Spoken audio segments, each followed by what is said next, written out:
and there's this. It's set in the year 2000. Oh, I can't even remember the number. Hi friends, I'm back, and today I'm doing a book review of Aurora Rising by Kristoff and Amie Kaufman. Kaufman? I'm really bad with pronunciations. Can't even say pronunciation. So I got an early copy of this. I'm so lucky, but I've already pre-ordered all the other editions as well. I love this book. It got 5 stars from me, and I mean, I don't know if you can, the arc is just so beautiful, and it's purple and starry, and I just love it. But I'm here to talk about the actual book, not its cover. If the tagline alone doesn't get you excited, they're not the heroes we deserve, they're just the ones we could find. I mean, it's very Guardians of the Galaxy-ish. I don't think the book's quite like that. But yes, so I've got my book, and I've got some tabs of my thoughts, and I'll give you a little summary. It's set in the year 2380, and there's an academy called the Aurora Academy, which is the name of the book, which I love. I've always loved the name Aurora. I love the Aurora Borealis, the Northern Lights, and my dog's called Ori, which isn't because of that, but it's from Patrick Rothfuss. But anyway, I love that name. What's the book about, Jen? Who knows? I'm telling you about Northern Lights instead. So there's this cocky pilot, and he is the captain of this squad, and he gets left with the dregs of the pupils. He gets left with the dregs of the pupils at this academy, which kind of sets them all up for this disastrous ragtag kind of team adventure. I'm really bad at summarising synopses, so I mean, I'm going to link it below if you want to read the full synopsis, because I've been trying this for a while and I can't do it. The book was amazing, and I really fell in love with the characters quite quickly, to be honest. And it was just so interesting, and it didn't go how I was expecting it to go.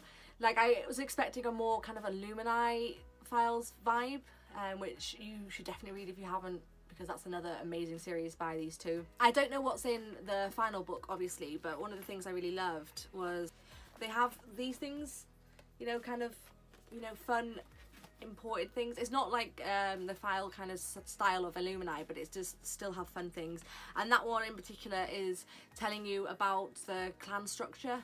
So there's a lot of heavy world building, but it's explained really well in the text, so I didn't feel the need to read these pages. Or I did, but I didn't need them to understand what was going on, but they are a helpful addition. And I also like pegged them so I could go back if I got confused, which I didn't really, but they were there.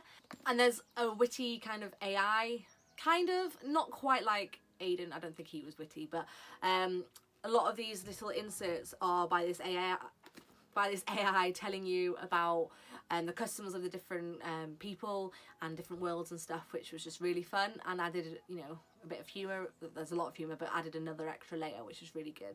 I think the beginning was quite slow paced, and it was getting to know the characters and kind of getting to know how the academy works.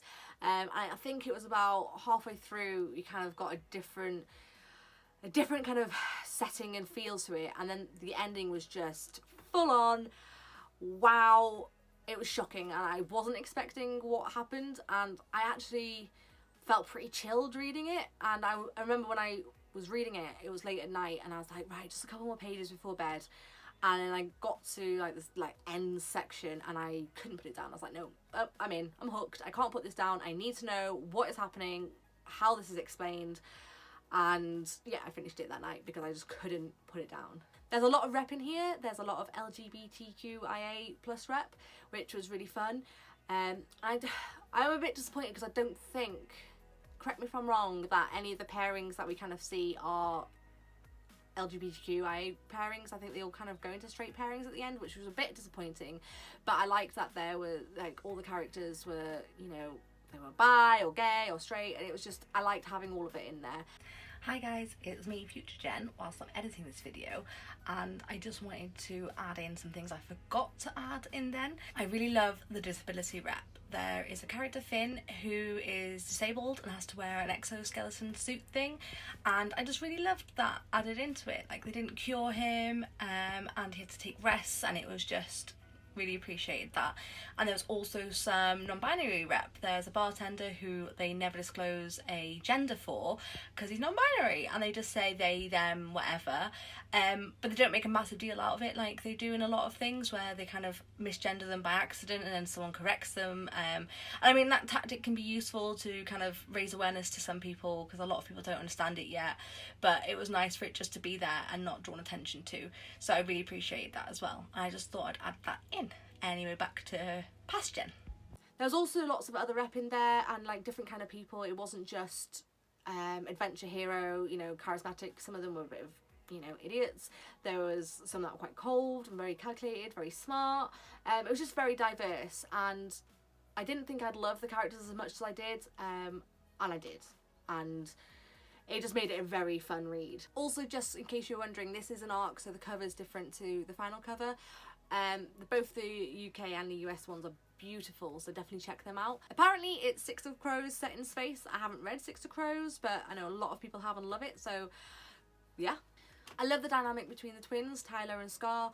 They were so different, yet you could see the similarities, and I just loved their connection, which made it really interesting to me. I have a fascination with twins. I really want to have twins if I ever have children, so I love reading about them, and yeah, I like that addition to this one. So I read a lot of sci-fi, and I mean, compared to other sci-fis, I think it's up there. There was a lot of interesting world building, and I don't want to do any spoilers, but towards the end there's a lot going on, and it did surprise me, which is hard to do because I do read a lot, I watch a lot, so a lot of it is stuff I'm used to. So I really appreciated the element of surprise. And I haven't even mentioned like one of the main characters, Ori.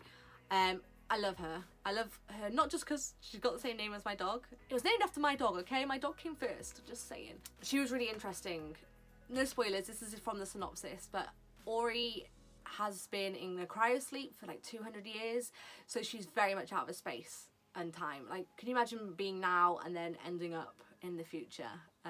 It's not quite like that. I don't think it's like our world how we are, but just her having to deal with that, and there's a whole lot of other things going on as well that she's dealing with, which made her quite interesting to me. And I just love the way she mixed with the group. I mean, they weren't really a group to start with, and I like how they come together and how their completely different personalities meld together to make this squad.